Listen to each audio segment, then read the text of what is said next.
Oats గురించి జనాలకి తెలియని విషయం ఏంటో తెలుసా? అవి రుచికరంగా ఉండటమే కాకుండా చాలా ఆరోగ్యకరమైనవి కూడా. ఇంకెందుకు ఆలస్యం, వెంటనే చూసేద్దాం. 6 కప్పు ఓట్స్ తీసుకోండి.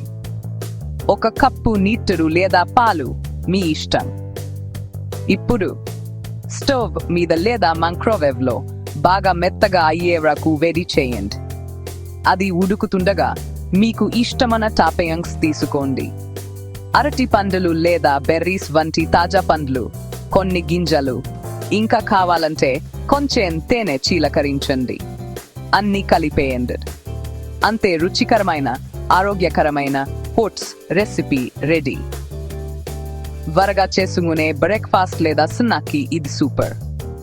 అరి చేసి ఎలా ఉందో మాకు చెప్పండి. బాగా తినండి.